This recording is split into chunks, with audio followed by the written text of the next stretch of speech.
sucedió en el 5.º día del mes cuarto del año 30, estando yo en medio de los cautivos junto al río Quebar, que fueron abiertos los cielos y vi visiones de Dios.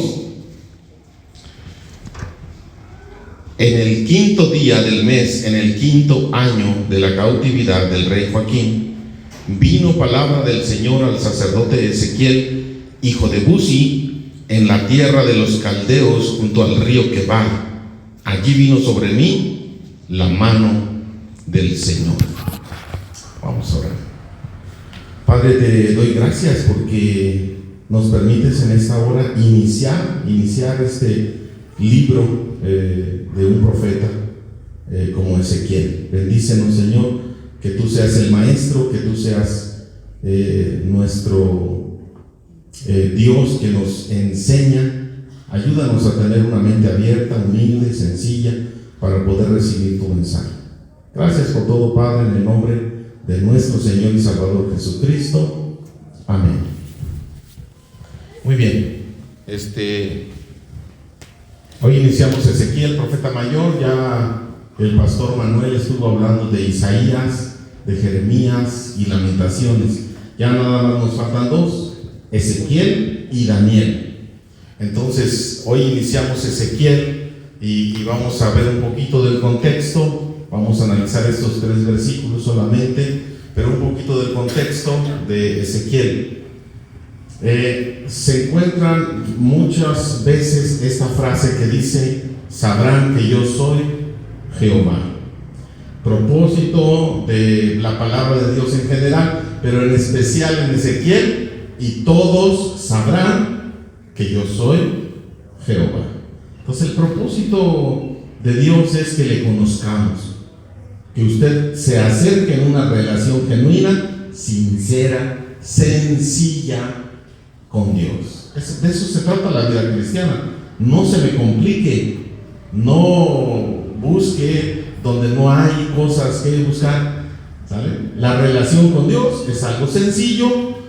Él es nuestro Dios que nos ama, nosotros le entregamos nuestra vida, Él nos dice la manera correcta de vivir y nosotros nos alimentamos de su palabra, le buscamos en sabiduría, consejo y guiamos en los trabajos que usted tenga, los estudios, los planes, los anhelos de su corazón, las relaciones familiares, todo absolutamente se centra en Él. Tiene que ser el centro Él, de una manera sencilla.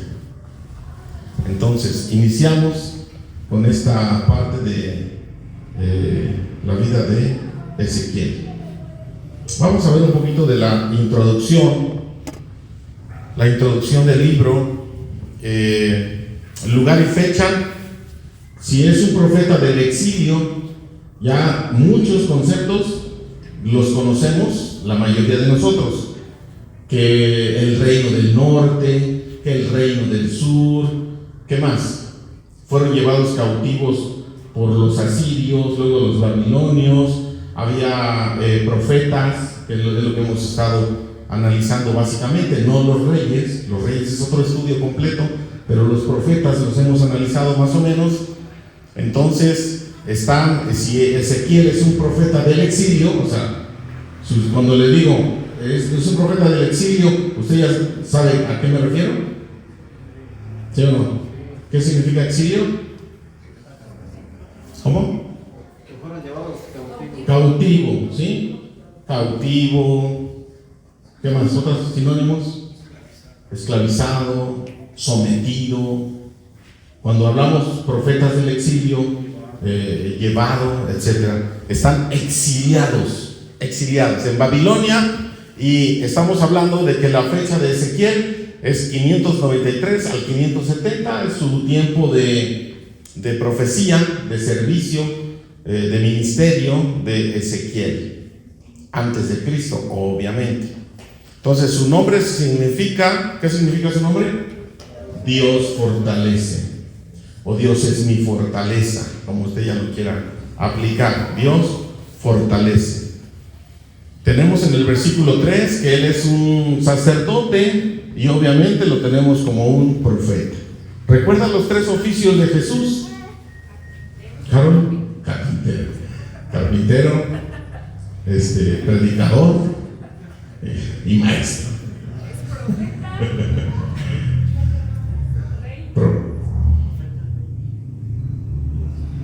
Y sacerdote. Oro, incienso y mirra. ¿Sí? Sus 3 oficios. Muy bien. Tenemos aquí nada más le falta ser rey. Obviamente Ezequiel, cautivo, pues no es rey, ¿verdad? Pero es sacerdote y profeta. Contexto: cautiverio del reino del sur. Él es un profeta del sur, del reino dividido, y fue llevado por Babilonia. Texto clave: vamos a analizar Ezequiel 18:4. Dice: he aquí que todas las almas son mías, como el alma del Padre, así el alma del Hijo es mía. El alma que pecare, esa morirá. ¿Se acuerdan de ese texto? Ezequiel tiene muchos textos muy conocidos. El valle de los huesos secos, las visiones que vamos a analizar el próximo miércoles. La visión no es un extraterrestre, es la gloria de Jehová, la gloria de Dios. Los querubines que aparecen ahí, esos seres vivientes y demás, ¿no? Vamos a analizarlo. Tiene otros pasajes, como ¿qué otro pasaje se acuerda de Ezequiel? Querubín, ahí donde dice querubín protector. Ezequiel 28 habla de una descripción, aparentemente describiendo a Satanás, cómo fue caído, cómo cayó Satanás. ¿Será que es así? Tenemos el 18, el pecado del Padre se pasa al pecado del Hijo. ¿Sí? ¿Se heredan los pecados? ¿Sí, Pilio, o no? Pecados, ¿cómo se le llama eso? Pecados heredados o maldiciones generacionales o algo así. ¿Sí? ¿Sí hay o no hay? Según Ezequiel 18, no. Bueno, no, claro que no. Dice que el pecado del Padre se le castiga al Padre, y el pecado del Hijo al Hijo. El Hijo no es culpable por el Padre, ni el Padre por el Hijo. ¿Estamos? Bueno, vamos a analizar eso, porque eso tiene a veces se distorsiona esa parte. Más cuando hay vicios, cuando el padre es alcohólico, el hijo es alcohólico, o adúltero, o no sé, tiene algún pecado y se le hereda al hijo. Ay, sí, por la tradición, ¿no? Y se echan las culpas. Entonces no hay responsabilidad. Género literario. Vamos a analizar el género literario, porque hay un género muy especial que se aplica en Apocalipsis y en algunos libros como Daniel y como Ezequiel. Profecía. La profecía tiene mucho simbolismo, y también pues es prosa, es narrativo, una literatura que narra hechos históricos. Propósito de Ezequiel: los principales temas teológicos son la santidad y la soberanía de Dios. Estos son comunicados a través de un contraste frecuente entre su gloria brillante y el despreciable contexto de los pecados de Judá. Cada vez que estudiamos los profetas, tanto mayores o menores, y cuando Dios hace juicio contra, ¿recuerdan las dos características ahí de los profetas? Hay juicio contra dos áreas en especial. ¿Quiénes son? Contra dos grupos, vamos a llamar. En los profetas que ya hemos analizado, siempre o la gran mayoría se enfoca en dos grupos. Dígame cuáles son. ¿Quién dijo yo? ¿Memo? Dos grupos donde habla del juicio de Dios. Se enfoca en dos grupos. Uno, el pueblo de Israel. Juicio contra el pueblo de Israel. Y cuando hay juicio contra el pueblo de Israel, nosotros nos debemos poner en el lugar del pueblo de Israel.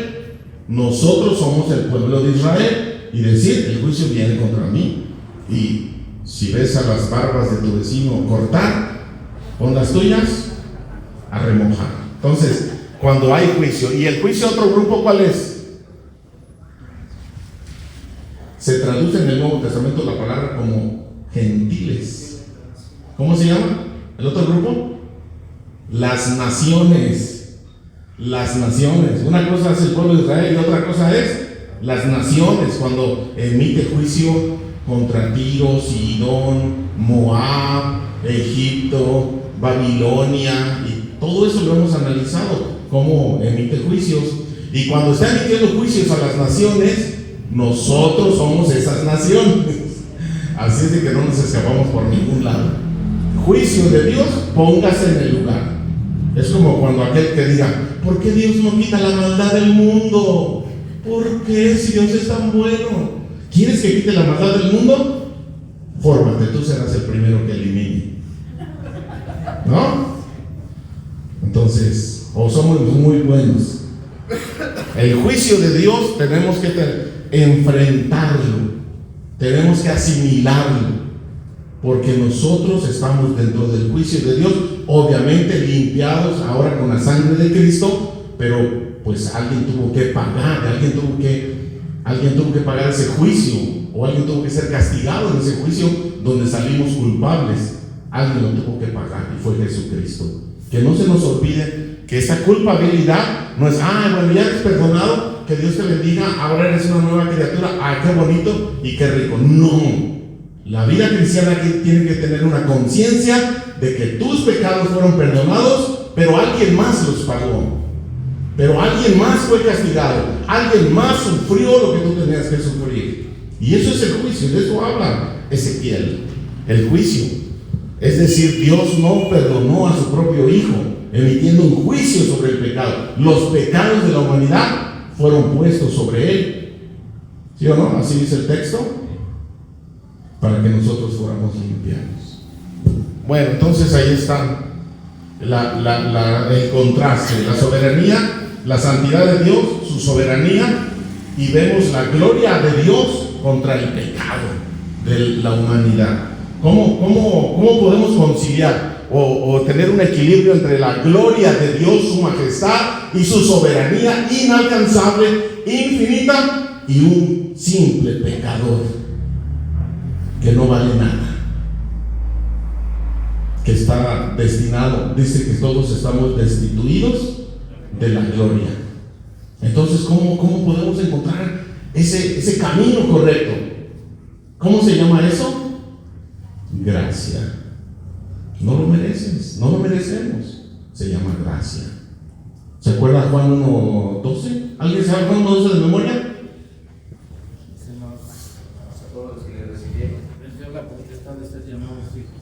Y el versículo 11: a los suyos vino, y los suyos no le recibieron. ¿Alguien le recibió a Jesús? No. Y luego el 12: más a todos los que, ¿qué pasó ahí? Más a todos los que le recibieron. Por fin, a los suyos vino y los suyos no le recibieron. Y luego el 12: más a todos los que le... ¿Cómo se le llama eso? Gracia.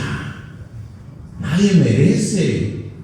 Si es que somos algo y es que Dios nos ha dado algo, es por pura gracia y la misericordia. Si no valoramos eso todos los días, pues nos vamos a volver soberbios, nos vamos a volver amargados, no vamos a perdonar porque no vamos a experimentar el perdón de Dios, no vamos a amar porque no hemos entendido el amor de Dios, y todo se distorsiona si no entendemos esa parte de la gracia. Sí, porque la palabra gracia es muy bonita, la palabra misericordia es muy bonita, es para mí, qué bendición, es un regalo inmerecido. Pero la otra parte, alguien la tuvo que sufrir, alguien la tuvo que pagar. Y casi no volteamos la mirada a esa parte, para que nos llenemos de humildad, ¿sí? Para que le baje la espuma a su chocolate con rosca. ¿Sale? Bueno, entonces, interpretación. Fíjate lo que está pensando Ezequiel. ¿Dónde está Ezequiel? Cautivo en Babilonia. Pero él, ¿qué era? O comenzó su ministerio, porque es un hombre joven. Se comenzaba el ministerio regularmente ¿a qué edad? A los 30 años. A los 30 años. Pero aquí tiene 30, entonces ya estaba, se preparó y todo, y estaba listo y vámonos, llega Nabucodonosor. Pero ¿dónde se preparó y dónde estaba él? ¿Dónde aprendió a ser sacerdote? En Jerusalén. ¿En dónde específicamente? En el templo. El templo, para él era muy importante el templo. Para los sacerdotes, ¿dónde se adora a Dios? En el templo. ¿Dónde venían todos a adorar a Dios? Al templo. En el templo había un lugar escondido hasta el fondo, que se llama el lugar santísimo, donde habita ¿quién? Dios, la presencia de Dios. Ese es el panorama de Ezequiel.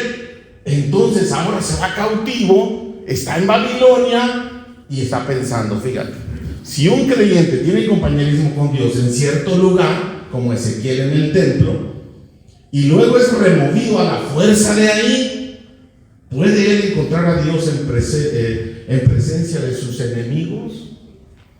¿Dios estará allá en Babilonia? ¿Qué pensaría Ezequiel? Porque Ezequiel, acuérdense, la mentalidad de un judío, la mentalidad de un sacerdote, ¿dónde está la presencia de Dios?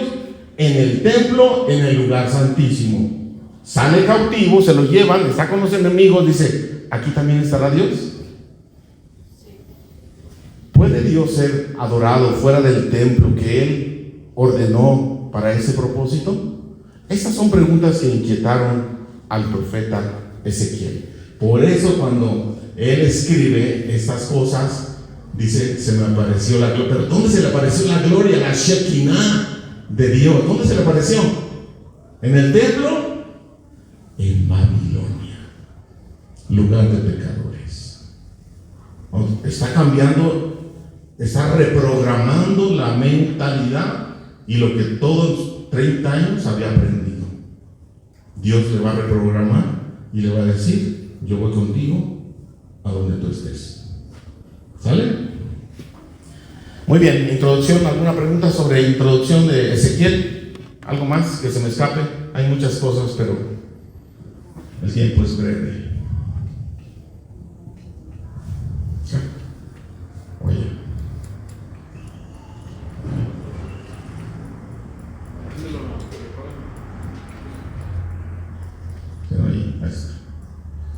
Ya lo leímos, Ezequiel. Muy bien, para ver un poquito el contexto, ubica el Golfo Pérsico, más o menos, allá en la esquina derecha de abajo, el Mar Rojo, más o menos, el Mar Mediterráneo, que separa Europa, África y el Oriente Medio. Si más o menos ubica en el mapa usted, o sea, tiene esta idea.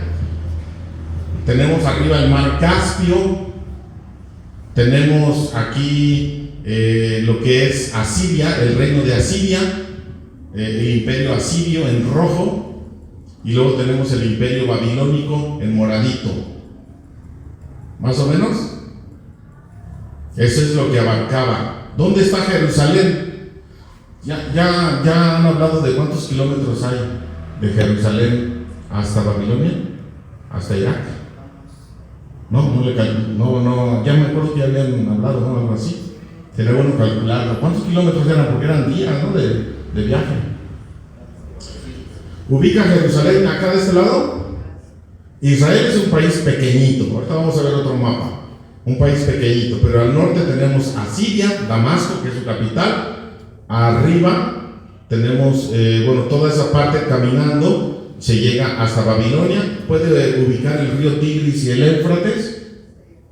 Bueno, ahí donde está el río Éufrates, en la parte de abajo, por donde está la B de Babilonia, ahí es Quebar, el río Quebar.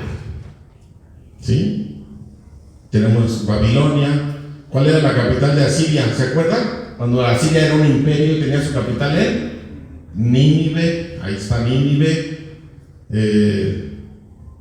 ¿Qué lugares se ubican? A ver, ¿qué lugar ubica muy conocido en Génesis capítulo 12? Génesis capítulo 12, ahí en Babilonia, abajo de Babilonia, ¿qué lugar ubica usted? ¿Abajo de Babilonia? ¿Caldea? Sí, los caldeos son los babilonios. Pero hay un lugar ahí, muy conocido. Sí, es famoso Susa, pero abajo de Babilonia. De la palabra Babilonia. Ur. A ver, ¿quién dijo Ur? Ay, nadie, ¿no? Oye, se quejó Ur. Sí. Ay, ¿quién fue el inteligente, brillante que dijo Ur? ¿Dónde? O sea, ¿qué sabe de Ur? ¿Quién vivía allí? Abraham, de ahí surge el pueblo de Israel. Entonces Abraham no es judío, Abraham es babilonio, es caldeo, ¿no? Es caldeo. Entonces tenemos aquí a Abraham, dice Génesis 12, y le llamó de Ur de los caldeos, dice: sal de tu tierra y de tu parentela. ¿Cuál es la tierra de parentela de Abraham? Ur de los caldeos, a la tierra que yo te mostraré. Entonces caminó todo eso hasta acá, la tierra que le prometió a Abraham, y acá se estableció. Abraham tuvo un hijo de la descendencia. ¿Quién fue? Isaac. Pero un hijo de la promesa. El hijo de la promesa, ¿quién era? Isaac. Isaac tuvo a Jacob. O sea, hablando nada más para hacer la historia corta: Abraham, Isaac y Jacob. Y Jacob tuvo los 12, pues es de lo que estamos hablando hoy. Entonces, más o menos Ur de los caldeos. Pero tenemos ahí este mapa. Egipto está por acá. Estuvieron después esclavizados por 400 años, aprox, en Egipto. Luego salieron, etcétera. La mayoría de los países alrededor son enemigos de Israel. Pero más o menos estamos hablando del imperio babilónico, todo lo que abarcaba. Vamos a ver qué países actualmente son. Pero en el mapa sí lo ubican. Asia, ¿sí ubica Asia, Europa, África? ¿Sí? ¿O no? ¿O estoy perdido yo? Ahora sí, todo eso es el imperio babilónico. Nínive, Egipto, Jerusalén, y es muy parecido al anterior. ¿Sí? Para que más o menos nos demos una idea. Miren, ese es un mapa más actual. ¿Ya ubicó a Egipto? ¿Ubicó a Irak, Bagdad, donde hubo guerra hace unos años? Ahí, ¿quién era ahí? Babilonia. O sea, cuando le digan: oigan, Babilonia, ¿qué país es actualmente? Irak, ¿sale? Bagdad, ahí. Luego tenemos el otro país, Irán, arriba, es lo que antes era Persia.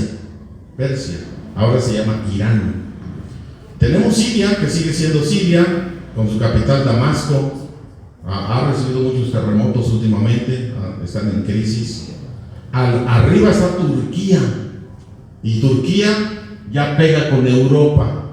Allá ven a Roma, arriba, Yugoslavia, Rumania, sí, Bulgaria, todo eso ya pega. Grecia, en el Nuevo Testamento tenemos mucho sobre Grecia y las islas donde navegó el apóstol Pablo, ahí en Grecia, Turquía. Y bueno, Israel ni se nota, ¿verdad? ¿Sí ubican Israel? Tel Aviv. Su capital de Israel ahora es Tel Aviv, no es Jerusalén, es Tel Aviv, la capital, donde están todas las embajadas. Pero ¿qué países rodean a el Líbano, que su capital es Beirut? Siria, Jordania, tenemos Arabia Saudita, Irak y Egipto. Todos esos países rodean a Israel. ¿Son amigos o enemigos? ¿Sí? ¿Son enemigos? Imagínate un país chiquitito rodeado de puro enemigo petrolero, ¿no?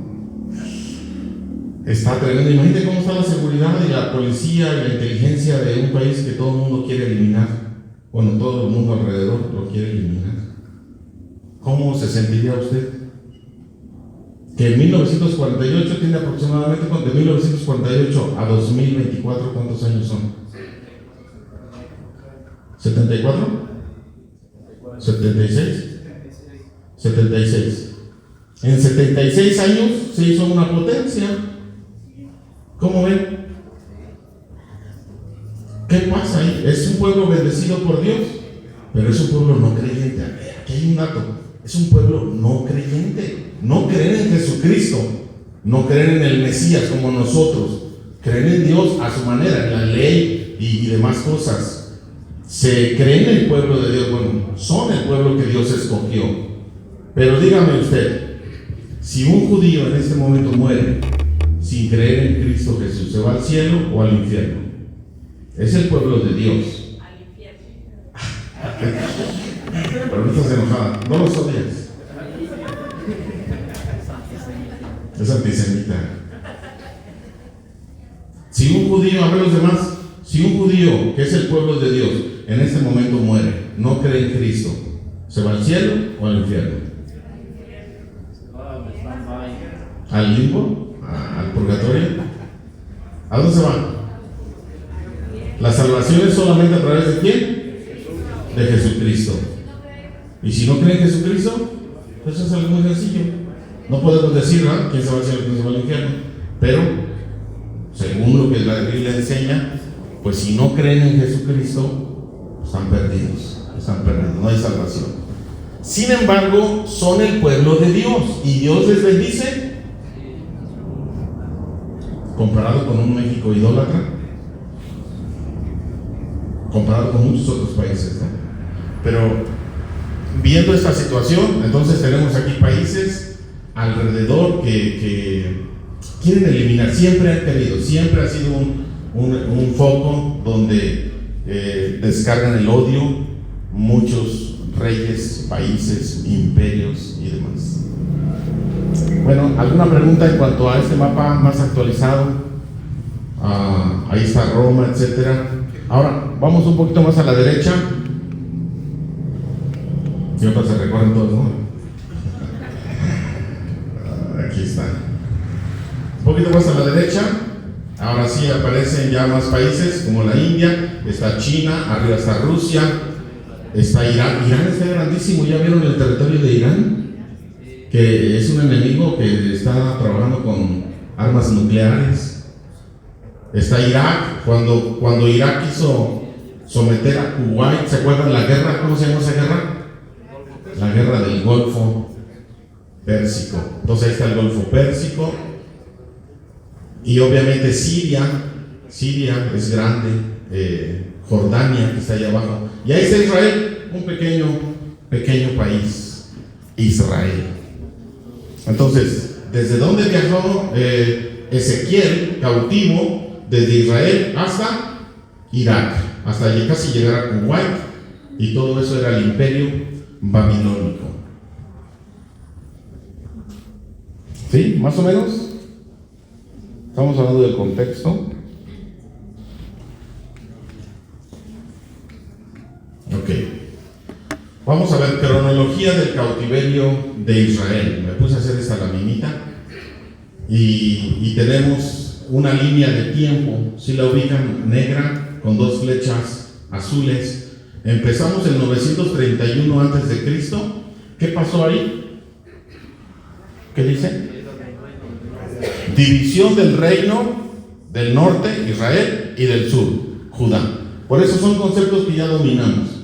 Si alguien quiere que expliquemos rapidísimo algo, con toda confianza, y estamos aquí para preguntar y para aprender, etcétera. Pero si yo voy rápido en conceptos que usted no conoce o no identifica, levante la mano, ¿sale?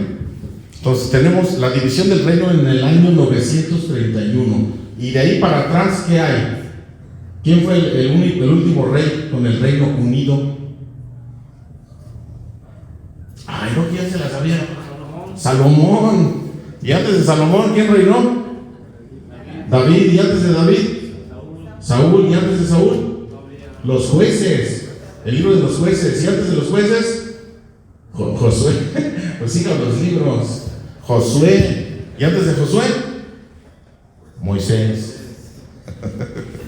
Ok, entonces, pero llegamos al 931, donde el hijo de Salomón, Roboam, divide el reino, ¿sale? Lo divide y ni modo, 10 tribus se van al norte y 2 tribus se quedan en el sur, Israel y Judá. Luego tenemos en el 722 la caída del reino del norte. ¿Por quién nos conquistó? Asiria, por Asiria.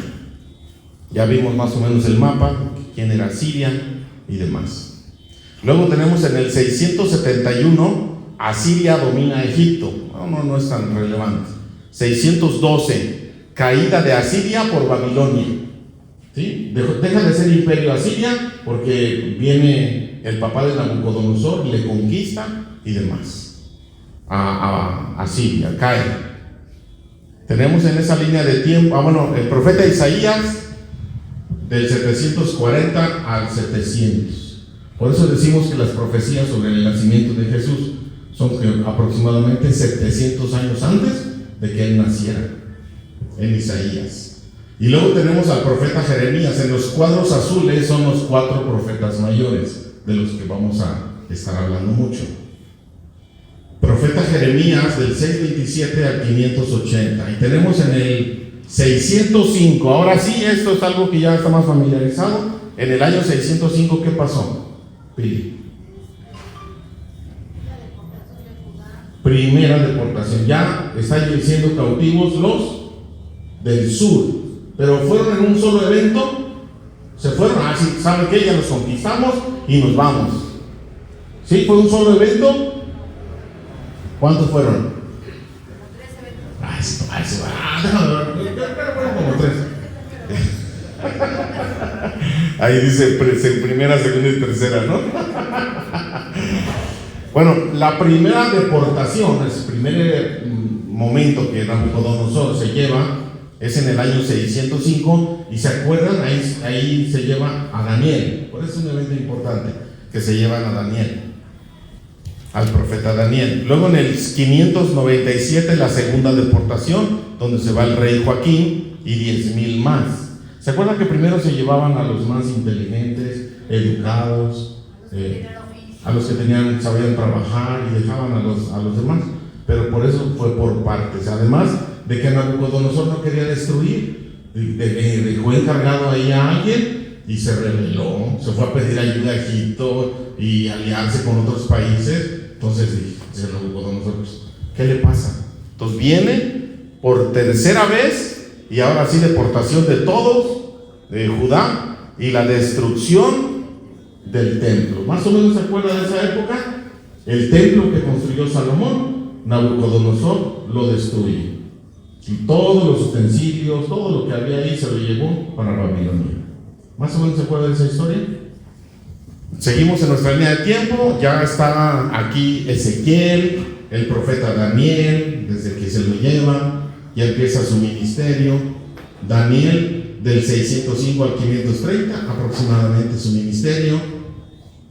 Ezequiel, que es el que nos interesa más, del 593 al 570, su tiempo de ministerio. ¿Qué más tenemos en nuestra línea de tiempo? En el 538, bueno, cuando digan, por eso usamos nada más una fecha, ¿en qué año fue la deportación del Reino del Sur? Siempre les decimos 586, porque es la tercera, ¿no? 586. Luego tenemos en el 538 la caída de Babilonia. ¿Por quién? ¿Quién lo conquistó a Babilonia? Los medos persas, en el 538.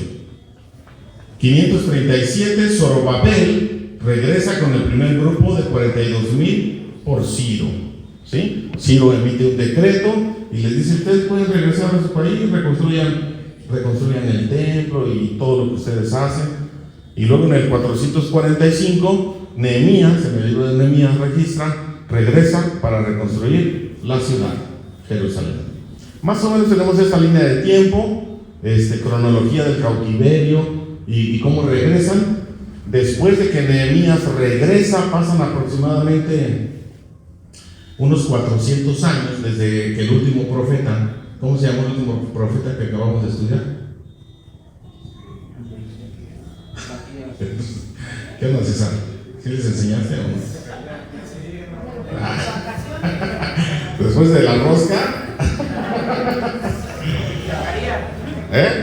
¿Zacarías fue el último de los mohicanos? Malaquías. De Malaquías a Mateo, a los evangelios o a Jesús, aproximadamente ¿cuántos años pasaron? 400 años, que se conocen 400 años como de oscuridad, porque no hubo revelación bíblica en esa época, ¿sí? Desde el Antiguo Testamento se cerró con Malaquías hasta Mateo o hasta los evangelios, o más bien las cartas de Pablo, tenemos aproximadamente 400 años. Entonces de ahí tenemos en adelante, hay otros libros apócrifos como los Macabeos. ¿Han oído hablar de los Macabeos? Después el imperio persa es sometido por otro imperio. ¿Cuál es? Historia universal. No. un tal Alejandro, el Alejandro Magno. ¿Con qué imperio? Griego, el imperio griego, ¿sale? Y ahora sí, al imperio griego, pues fue rapidísimo, conquistó y demás. ¿Quién lo somete? Al imperio griego, ¿quién lo sometió? El imperio romano, correcto. Entonces tenemos más o menos ahí esta parte de poder entender una breve introducción y un breve panorama de lo que vamos a estudiar en el libro de Ezequiel. ¿Alguna pregunta? ¿Comentario? ¿Queja? Está sacando foto. Se los paso si quieren. Y ya, fue todo. Se acabó.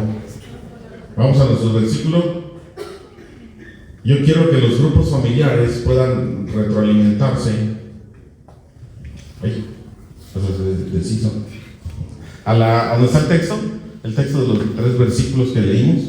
Quiero que los grupos familiares, pastores y grupos familiares puedan platicar con respecto a cómo estamos llevando estos estudios, una retroalimentación, si están aprendiendo, si están interesantes, qué más podemos hacer. Una cosa es la dinámica aquí de un estudio donde podemos preguntar, más formal, pero en el grupo familiar es más informal.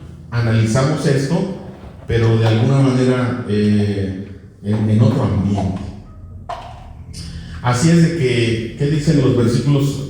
¿No se puede poner? ¿Los versículos? Ahí. A ver, dígame, ¿qué dice el versículo 1? Aconteció. ¿Dice aconteció? Sucedió. Aconteció. Miren, Ezequiel nos va a presentar su historia con Dios, su experiencia con Dios. Y aconteció, sucedió. Usted tiene que aplicárselo a usted cuando usted le comparta su experiencia con Dios. Usted tiene que tener esta palabra de aconteció, sucedió. Sucedió en el año de 1992, en diciembre, en un campamento juvenil. Inútil recibió a Cristo en su corazón. Sucedió. A partir de ahí, Dios vino a mi vida. Comencé un caminar y una transformación con Él. Fui resistente a muchas cosas, sufrí muchas cosas por rebelde delante de Dios. Hasta que Dios vino a mi vida, hizo un llamamiento para servir, primeramente para ser su hijo, luego para servirle, luego para capacitarme, luego para ser pastor de una iglesia. Y le dije, ay, no, ¿con ellos? No. Y él me dijo, sí. Se les olvida de un año a otro. Sí, no, de un mes, de un año. Ay, si el año pasado fue, ¿verdad? Sí. De un mes a otro se les olvida. Y luego entonces mi experiencia es esa con Dios. Yo he visto la gloria de Dios en mi vida. Él ha transformado, Él ha cambiado mi manera de pensar, de hablar, ha cambiado mi manera de sentir, y ahora le amo, le sirvo. Y esta es mi historia. Aconteció un día, y Ezequiel comienza su historia así. Usted tiene que tener una historia en una relación con Dios. Usted tiene que emocionarse cuando usted vaya a contar la historia de cuando Dios le alcanzó, cuando usted estaba perdido. Sucedió. Y da fechas, y da lugares, y está emocionado porque el próximo miércoles vamos a ver qué fue cómo Dios le llamó y se manifestó a él. ¿Quién es este ser de luz? ¿Quién es este ser que está sentado en un trono? ¿Quiénes son esos servidores que tienen 4 cabezas, 4 caras? ¿Y cómo es posible que haya estos seres invisibles en su presencia, en su trono y su gloria? ¿Por qué se le manifestó a él en carros con ¿cómo dice? Ruedas. etcétera, en una nube, en un viento, en una tormenta, ¿no? Dice tormenta, ¿será una tormenta de arena o una tormenta de agua? ¿Cómo fue? Pero Él nos va a presentar su historia. Aconteció, sucedió. Yo quiero que cada uno de nosotros de veras tenga esa seguridad de haber tenido un encuentro con Jesús. No vamos a aprender, no nos va a emocionar mucho estudiar los profetas, estudiar la Biblia, si usted no ha nacido de nuevo. Escúcheme bien, si tiene apatía, flojera, le aburre estudiar la palabra de Dios, hágase esta pregunta: ¿he nacido de nuevo? Porque un nacido de nuevo, un bebé, tiene hambre. Dice el apóstol Pablo: deseen como niños recién nacidos la leche espiritual no adulterada. ¿Cómo un niño recién nacido desea su leche? Con desesperación. Cuando no se la dan, ¿qué hace? Berrinche, llora, patalea y demás hasta que recibe. ¿Por qué? Así debemos de desear los recién nacidos, los que ya tenemos tiempo con Él, obviamente, alimentarnos. Ya no somos tan recién nacidos, pero necesitamos alimentarnos. Estudiar los profetas, déjame decirte, es aburrido. Fechas, imperios, historia. ¿A quién le gusta? Es aburrido. Solamente por el poder del Espíritu Santo es que vamos a encontrarle sabor y vamos a emocionarnos en el aprendizaje de la palabra. Solamente en Él vamos a encontrar el sentido y propósito a nuestra vida.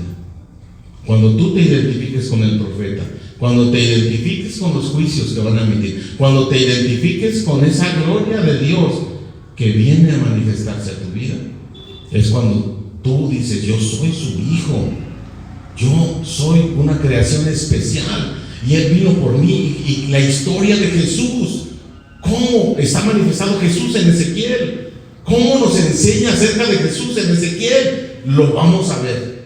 Cómo Dios se va revelando poco a poco y cómo nuestra vida necesita ser transformada, creciendo, pero emocionante, apasionados, con ganas, con hambre de aprender la palabra. ¿Sí?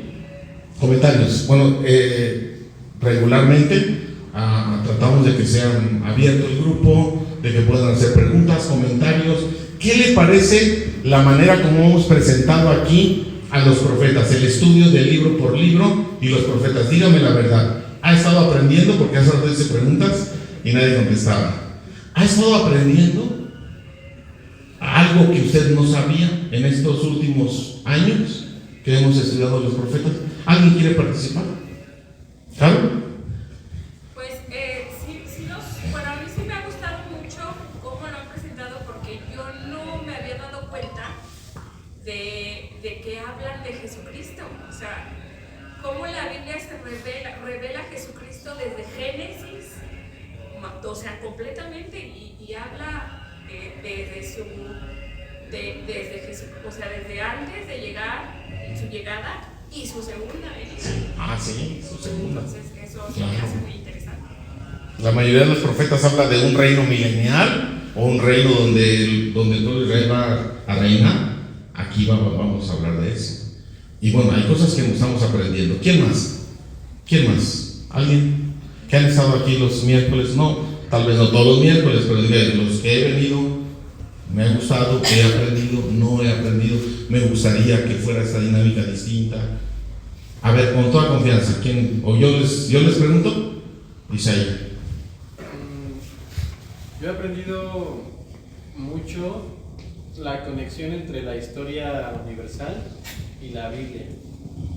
Las conquistas de Alejandro Magno o el pueblo babilónico, o cómo en la historia universal es muy famoso los ríos Tigris y Éufrates, y en la Biblia son relevantes. Sí. Quizá la dinámica pueda cambiar, algo más comunicativo, pero ¿Más participativo de parte de ustedes? Yo creo que o de nosotros? no, de ¿Más participativo? Sí. Ok, bueno, vamos a Pili. También a mí me han gustado mucho los cuadros sinópticos porque ahorita, por ejemplo, usted hizo una línea del tiempo, pero, por ejemplo, el hermano Adrián, el hermano César, también nos han, Imágenes. nos han puesto imágenes. Estamos aprendiendo de la palabra, pero también Nos ubica, ¿no? transportamos, ajá. Nos ubicamos, ¿no? En un mapa o algo. Sí, y yo, por ejemplo, yo tomo las fotos. Cuando yo las veo, ya como que ya le agarro más la onda. Sí. Los Sí, sí, que sí. sucedieron, Sí, los que van a... las imágenes, ¿verdad? Nos ayudan mucho las imágenes, no hay que dejar de presentar Lo que imágenes. sucedió y lo que va a acontecer, o sea, la Sí. profecía. Ok. ¿Quién más?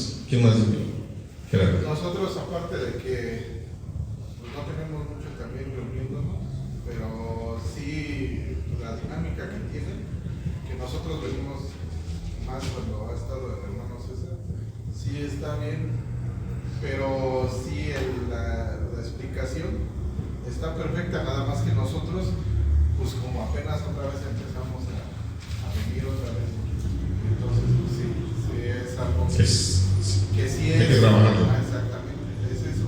Como ahorita las cosas que nos estuvo diciendo ahorita de esto, nada más de tres, pues sí es algo, para nosotros es mucho, porque como dice usted, nosotros queremos seguir aprendiendo, nada más que pues ahorita en esta situación, Sí. pues es mucho, ¿no?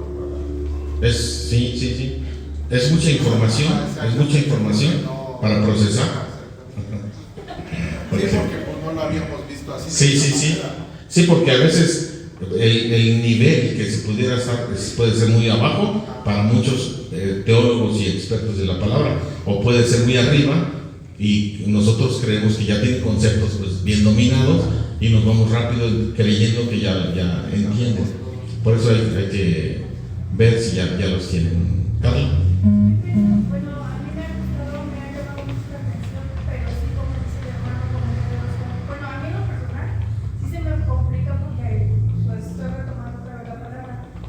Me gustaría que nos apoyaran con un tríptico, aunque no lo vendieran, de las imágenes que representan ahí, porque con fotos se llega a perder el tema. No es lo mismo verlo como nos lo van desglosando. Como ir coleccionando los trípticos ahí. Cada miércoles un tríptico de las notas. Puede ser. Nos está dando más trabajo, pero. Touch. O no nada más con pues enviar las presentaciones al grupo de la cine WhatsApp, ¿no? O sea, toda la iglesia está ahí. Sí, al grupo de los que venimos aquí, tal vez. Sí, pero pues así sería más fácil, no sería el gasto del tríptico y pues en el PDF. Ahí permanecen. Ajá. Y aparte en el PDF pues le puedes acercar, si no O imprimirlo, si lo quieres. Puede ser. Si me gusta más. Sí, menos trabajo. Ya están las diapositivas, vamos, se las mandamos. Lalo. Digo, lo importante que es estar alimentándose, ¿no?, de la palabra de Dios para en los momentos cuando se nos presenta no perdernos. Y o sea, nunca es tarde, ¿verdad? Puede uno iniciar. Sí. No sé. La idea es que si son nuevos, van empezando, pues también las enseñanzas sean pertinentes, ¿no? O sea, sean aplicables a los nuevos. Y si ya eres un avanzado, también. Esta es la dinámica en la que el Espíritu Santo obviamente trabaja, pero también nosotros ser conscientes de que en el culto del miércoles puede haber gente nueva y que no tiene conceptos como los que tienen ya muchos de ustedes.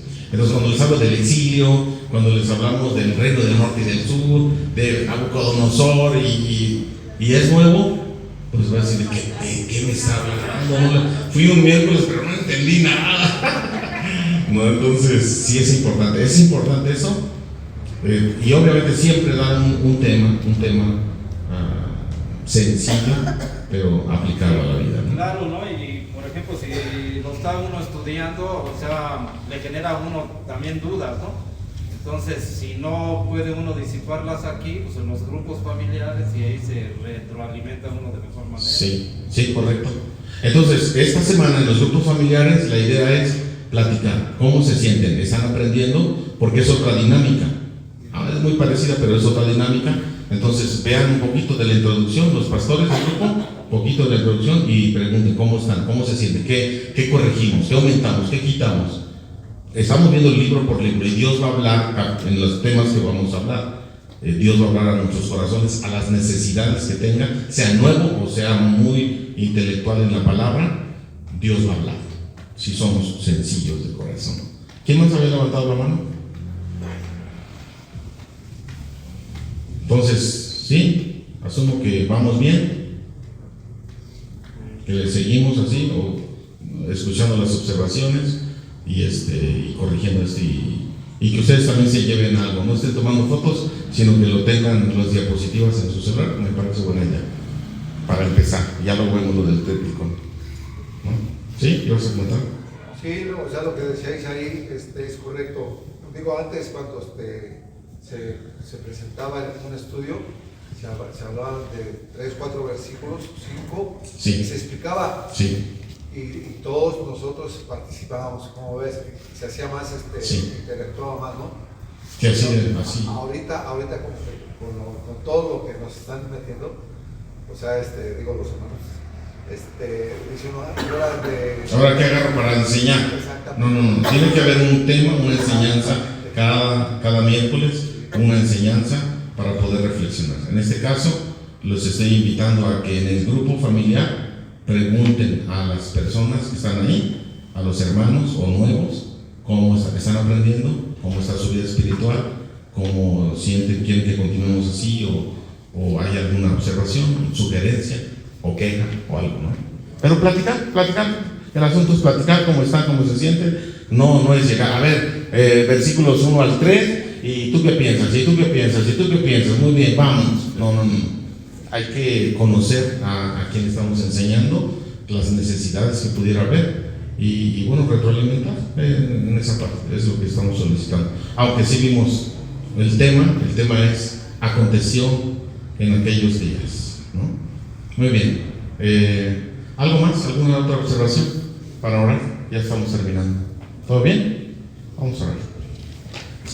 Padre, te damos gracias porque una vez más tú te manifiestas en nuestras vidas, y ahora que estamos iniciando un nuevo libro de tu palabra, ayúdanos a emocionarnos, a estar seguros de que hemos nacido de nuevo y tenemos hambre de aprender estos principios espirituales que están en tu palabra. Todos van a ser de bendición y nos van a ayudar en nuestro crecimiento espiritual. Pedimos, Señor, que tú nos des inteligencia, sabiduría, Señor, dedicación para estudiar tu palabra. Ayúdanos, Señor. Yo te ruego que bendigas a cada hermano, a cada familia, que permitas, poderoso Dios, que nuestras vidas te honren en todo momento, y a través de esta enseñanza que tú, Señor, nos hagas madurar en la fe. Te ruego, mi Dios, que bendigas los diezmos, las ofrendas, si han de levantarse en esta hora, que bendigas la economía de cada hogar, de cada familia, que, Señor, sean utilizados correctamente, honestamente, y que tú recibas el honor en todo.